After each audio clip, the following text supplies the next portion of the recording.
हम अपने जीवन को उत्थानशील बनाना चाहते हैं, पतन से बचाना चाहते हैं, खुशियों का वातावरण पैदा करना चाहते हैं, तो उसके लिए कोई दूसरा कारण नहीं है। हम स्वयं कारण हैं, हमारे विचार कारण हैं कि हम कैसा जीवन प्राप्त कर सकते हैं। और उस जीवन को प्राप्त करने के लिए हमें 4 सूत्र बहुत जरूरी हैं। सत्यस्य मैत्री गुणसो प्रमोदम क्लिष्टेषु जीवेषु कृपा परतम माध्यस्थ भावम विपरीत वृत्तो सदा ममात्मा विद्यात देवी। हम रोज बोलते भी हैं मैत्री भाव जगत में मेरा सब जीवों से नित्य रहे, लेकिन हम कहते हैं मैत्री भाव हो। कभी आपने विचार किया? मैत्री एक उल्लास से भर देती है, मैत्री हमारे जीवन को पावन कर देती है, मैत्री हमारे जीवन को धन्य कर देती है। और जब हम मैत्री में होते हैं तो बहुत आनंद आता है। किसी के साथ रहने का मन करता है, लेकिन किसी और के साथ मत रहना, अपने आप साथ रहना, क्योंकि अपने गुण अपने अंदर हैं। बाहर तो सिर्फ भिखारीपना है, बाहर किसी से मांगने से कभी सुख और शांति नहीं मिलती है। भले सुविधाएं मिल जाएंगी, लेकिन शांति जब मिलेगी तो हमारे अंदर मिलेगी। सिर्फ हमें 4 बातों का निरीक्षण करना है कि हमारी ऊर्जा प्रेम में बहे, किसी के उपकारी का एहसान माने, हमारे जीवन में करुणा आए, दया आए, वात्सल्य आए, लेकिन हम अपनी सकारात्मक ऊर्जा को नकारात्मकता में बदल देते हैं। हमें जो कुछ बाहर से मिलता है उसको हम अपना लेते हैं, हमारे अंदर के झरने बंद पड़े हैं। कहा है सत्य से मैत्री, सब जीवों पर मेरा प्रेम भाव हो।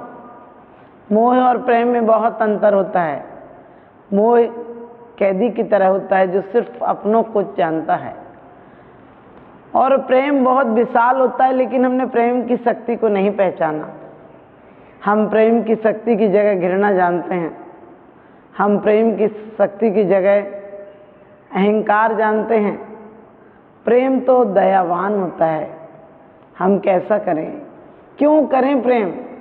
हम प्रेम उनसे करते हैं सकारण हो, स्वार्थ से करते हैं। कौन कहता है रिश्ते मतलब के लिए होते हैं? रिश्ते तो सिर्फ स्वार्थ के लिए होते हैं। जब आप किसी पैसे वाले से मिलते हैं तो आप ऐसे करते हैं जैसे उसके लिए जान दे देंगे, लेकिन प्रेम की शक्ति को आप पहचाने तो आपको हर पेड़ पौधे में भी, आपको एक हर पत्ते में भी आपको परमात्मा नजर आएगा। हमने प्रेम की शक्ति को आज तक नहीं पहचाना है। हमने गुणी जनों के प्रति हमारे अंदर ऐसा भाव नहीं आया है, क्योंकि कहा है हमारे जीवन के 4 गुण होना चाहिए। सब जीवों में प्रेम भाव हो, और प्रेम भाव कैसा हो? सरिता की तरह हो, लाए हुए फूलों की तरह, चिपकाए हुए फूलों की तरह ना हो। जो फूल विकसित होते हैं पेड़ पौधों में उनकी तरह हो। हमारा दिल एक नाले की तरह नहीं हो कि जिसमें सिर्फ गंदा पानी बहता है। कोई अपना आए तो भी गंदा हो जाता है, कोई दूसरा आए तो भी गंदा हो जाता है। हमारा प्रेम तो ऐसा होना चाहिए कि कोई गंदा आए तो भी बंदा हो जाए, कोई गंदगी आए तो भी बंदगी हो जाए, और बंदगी हमारी जिंदगी हो जाए। हमारे जीवन को कोई गंदा नहीं कर पाए। तो हमारी मैत्री एक बहुत विशालता होती है। जिसको आप मित्र बना लेते हैं उसकी गलतियां नहीं दिखती हैं। जिसको आप मित्र बना लेते हैं, जिसकी आपकी मैत्री होती है, जिसके साथ उसकी यादों में आप खो जाते हैं। और जब मैत्री नहीं होती है तो आप द्वेष में, आपने मैत्री की शक्ति को घृणा में परिवर्तित किया है। आपने करुणा की शक्ति को अदया में प्रकट किया है। आपने जीवन को शोक में, संताप में, घृणा में, द्वेष में, कलह में बिताया है। जिंदगी में न फूल हैं न कांटे हैं, जिसका नजरिया जैसा होगा वही मिल जाता है। जिसे जिंदगी में सुख देखना है उसे अपने आप में देखना है कि मेरे किसी घटना के द्वारा किसी को चोट तो नहीं लगती है। हमें जीवन में प्रमुदिता लाना चाहिए। यदर्चा भाविने प्रमुदित मना दरदरिये क्षणादासी स्वर्गी गुण गण समृद्धा सुख निधि। एक प्रमुदित भाव से, उल्लास से एक मेंढक एक पाखुड़ी लेकर जा रहा है। कैसा भाव आ रहा है? परमात्मा की पूजा करूंगा। ऐसे भाव आपको एक थाली पूजा की लाते हैं तब होते हैं क्या? आप पूजा की थाली लाते हो तो भी बुझे बुझे बिल्कुल मरे मरे से चले आते हो, जैसे किसी ने आपको मार पीट कर भेज रखा हो। आप ये क्यों नहीं सोचते हैं कि परमात्मा ना जाने दुनिया के लोग क्या क्या काम कर रहे हैं।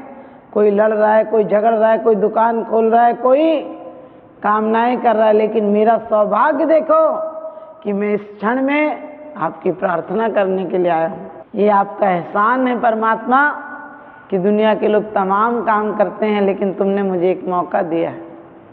हम दया का एक भी मौका नहीं जाने दें। हम जब भी कभी मौका आता है अपने सारे काम छोड़ देना, क्योंकि कहते पोथी पढ़ पढ़ जगमुआ, पंडित भया न कोई, और 2.5 अक्षर प्रेम का पढ़े सो पंडित हुए। जिसके अंदर प्रेम आता है उसके अंदर दया आती है, क्योंकि आप अपनों को दुखी नहीं देखना चाहते हैं।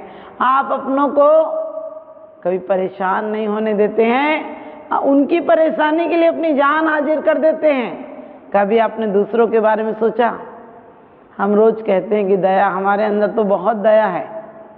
दया होती तो बोलने की जरूरत नहीं होती, दया अपने आप प्रकट होती है, क्योंकि हर महापुरुष ने यही तो कहा है। महावीर कहते हैं अहिंसा ही परम धर्म है, तो क्राइस्ट कहते हैं प्रेम धर्म है, और बुद्ध कहते हैं दया धर्म है।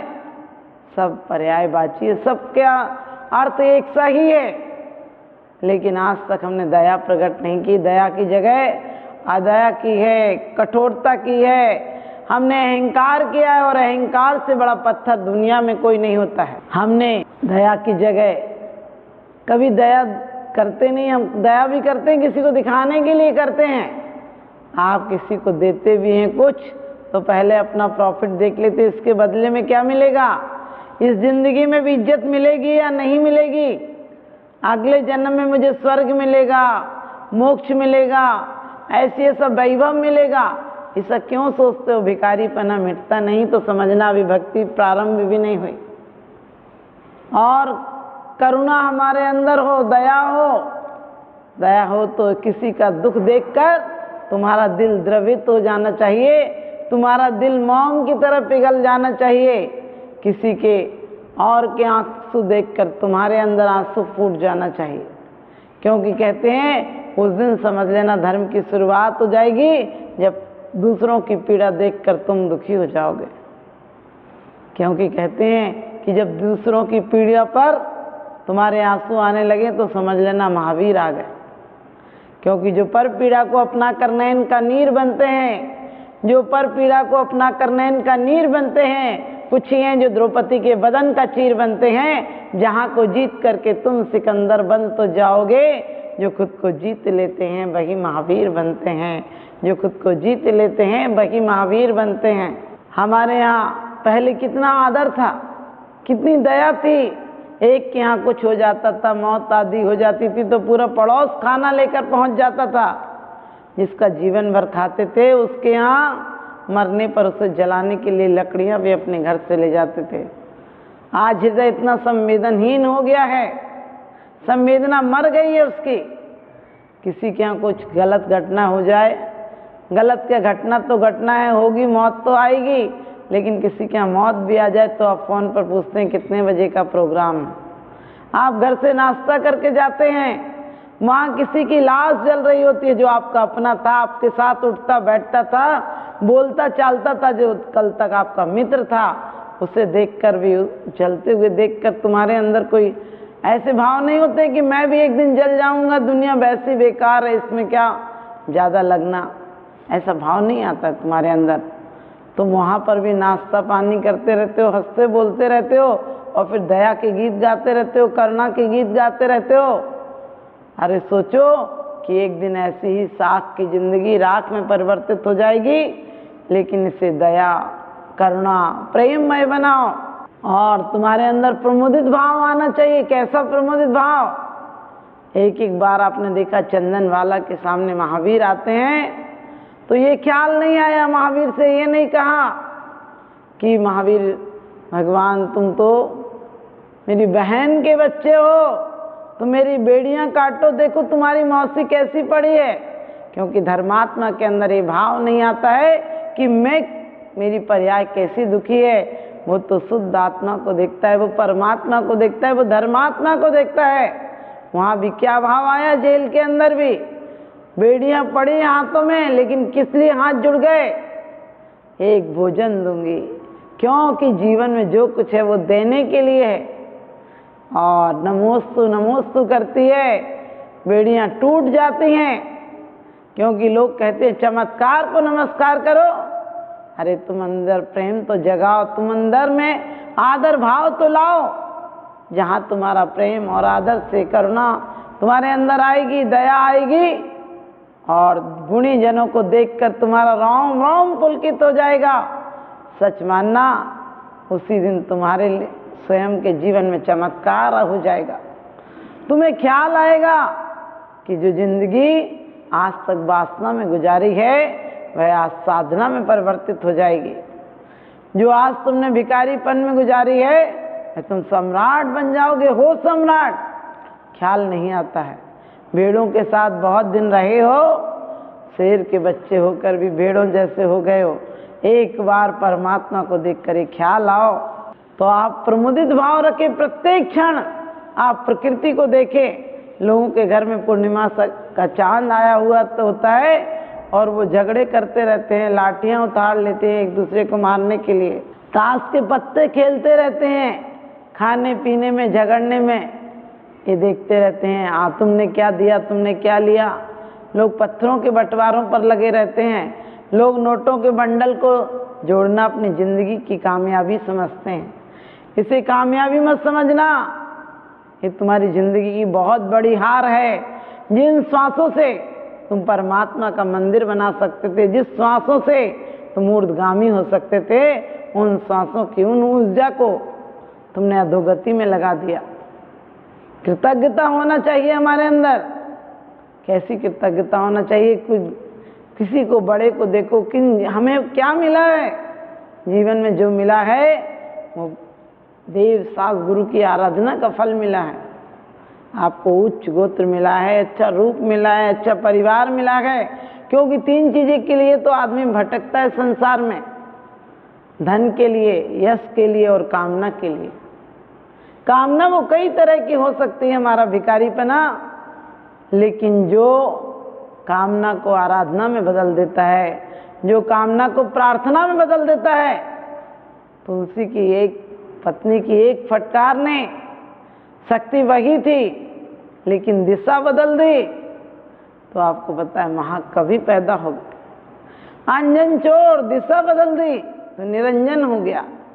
हम लोग रोज मंदिरों में आते हैं, अपनी दिशा नहीं बदल पाते हैं, क्योंकि जो कुछ गुण हैं वो हमारे अंदर से प्रकट होते हैं और दुर्गुण होते हैं वो बाहर से आते हैं।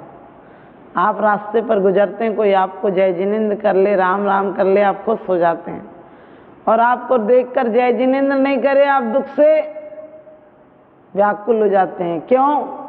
दुख बाहर से आता है। आपको जय जिनेंद्र करे ये भी बाहर की बात है, और ना करे ये भी बाहर की बात है। आप तो प्रत्येक क्षण सोचो मैं परमात्मा हूँ, मुझे बनना है, एक लक्ष्य रखो जिसे दूसरों का दुख दिखाई देता है। हो सकता है वो व्यक्ति दुखी हो, चिंतित हो, टेंशन में हो, आप ऐसा नहीं सोचते हैं। जिसे दूसरों का दुख दिखाई देता है उसे जमाना बधाई देता है। जिसे दूसरों का दुख दिखाई देता है उसे जमाना बधाई देता है। और आपसे कोई कुछ बुरा कह दे तो कह दो कि मैं ऊंचा सुनाई देता है, कह दो कि मैं ऊंचा सुनाई देता है। लेकिन आदमी चुगली को, निंदा को कान लगा के सुनता है, नहीं होता है तो भी उसे सुनाई पड़ता है, और अच्छी बातें हो तो सुनाई नहीं पड़ता है। यदि कहीं अच्छे धर्मात्मा की प्रवचन चल रहे हो, स्वाध्याय चल रहा हो, ध्यान में बैठा हो, आपकी नज़र उधर नहीं जाती है, और गंदे पोस्टर लगे हों तो नहीं चाह कर भी नज़र चली जाती है। क्योंकि आप कहते हैं कि हम विचारों से जीते हैं। आप विचारों से कहाँ जीते हैं? आपके जीवन में अच्छे विचार कहाँ आते हैं? और फिर परमात्मा से कहते हो परमात्मा बदल देना मेरी तकदीर। सूरज से कहते हो आज अच्छा दिन खाना, दिन तो अच्छा हो जाएगा। आज सूरज ने तमतमा कर ये कहा कि निठल्लों के लिए भला अकेला मैं कब तक लड़ूं, ये भोर का संग्राम है, कुछ तुम लड़ो कुछ मैं लड़ूं, कुछ तुम लड़ो, कुछ मैं लड़ो। सुबह होता है तो आप परमात्मा को धन्यवाद दो। अब अपने आप को अहोभाग्य से भर जाओ कि क्या पता आज का दिन मिलता नहीं मिलता, रात को सोता हुआ रह जाता। कई लोग तो सोते हुए रह जाते हैं। जिंदगी भर आदमी जिंदगी को नहीं पहचानता है, मौत के नाम सब कुछ कर जाता है, जिंदगी को बदनाम कर जाता है। जिंदगी के लिए कहता है बहुत दुख है, बहुत तकलीफ है, बहुत पीड़ा है, बहुत बाधाएं। धर्मात्मा को जिंदगी की बाधाएं नहीं लगती हैं, उससे तो पुरस्कार लगती हैं। उसके जीवन में बेड़ियां तोड़ने का काम करती हैं। उसकी बेड़ियां भी सोने की बेड़ियां हो जाती हैं, तो सम्मान का काम करती हैं। अपने जीवन में अपनी ऊर्जा यही है। ऊर्जा बल्कि क्रोध में ज़्यादा आपकी शक्तिवान हो जाती है। आपने देखा होगा, आप पढ़े होंगे, बोला नहीं जा रहा होगा, और कोई ऐसी जरा सी बात आ जाए आप बिल्कुल उतावले हो जाते हैं और आप बोलने लगते हैं, आप चलने लगते हैं, आपके हाथ पैर चलने लगते हैं। क्रोध में भी शक्ति है, प्रेम में भी शक्ति है। आज तक क्रोध की शक्ति को आपने पैदा किया है, कभी प्रेम की शक्ति को पैदा करके देखो। क्रोध में भी आप कांपने लगते हैं और प्रेम में भी आपका रोम रोम पुलकित हो जाता है, आपसे बोला नहीं जाता है। आप क्रोध में भी कभी कभी बोलते नहीं हैं और प्रेम में भी बोलते नहीं हैं, लेकिन क्रोध में नहीं जब बोलते हैं तो आपके शरीर में ही रक्त विषाक्त हो जाता है, आपका चेहरा बदसूरत हो जाता है, आपके हाथ पैर कांपने लगते हैं। लेकिन आप जब प्रेम में डूबते हैं तो आपका रोम रोम पुलकित हो जाता है, आपको लगता है क्या दे दूं। लेकिन ध्यान रखना, प्रेम की शक्ति को जगाओ और प्रेम की शक्ति को राग की शक्ति मत बनाओ, मोह का नाला मत बनाओ। यदि बनाना है तो प्रार्थना का सागर बनाओ, प्रार्थना का गंगा जल बनाओ, प्रार्थना का झरना बनाओ। इससे